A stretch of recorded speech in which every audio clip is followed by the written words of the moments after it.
Da 22 giorni una fogna a cielo aperto sversa nel mare di San Leone in pieno centro, in piazzale Asser. Ecco, lei, attento sempre a questi fenomeni, ha fatto numerose denunce, ma ancora non si scopre le cause di questo sversamento.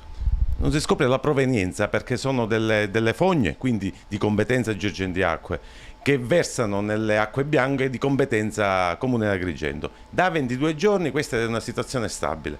In Giappone hanno ricostruito un'autostrada in una settimana e qui in 3 settimane sono passate inutilmente nella ricerca di questa fogna.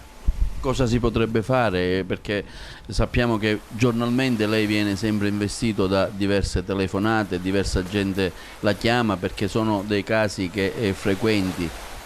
Ma lì bastava mettere una pompa sommersa ed evitare lo sverso continuo in mare. Addirittura alcuni degli operai ci hanno detto tanto c'è il divieto di balneazione, cioè qua si continua a inquinare impunemente. Il grave, quello che noi solleviamo oggi, è che questa gente, mi riferisco a Girgenti Acque e Comune di Agrigento, andrà a gestire 35 milioni di euro della Regione e dello Stato per la ricostruzione delle fognature. Siamo fortemente preoccupati perché non sono in grado neanche di trovare una fogna. Noi da tempo chiediamo al Presidente Crocetta la nomina di un commissario ad acta.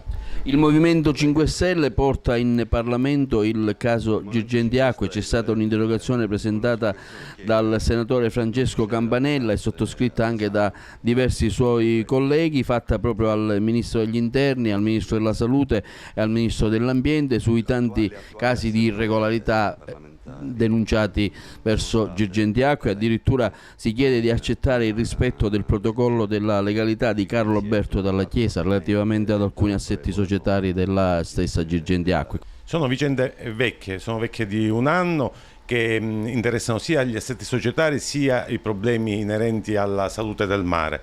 E i nodi stanno venendo al pettine. Ora i vari ministri dovranno rispondere, dovranno dare conto a questi deputati e finalmente si farà chiarezza su questa situazione che per tanto tempo è stata coperta dalle nebbie agrigentine.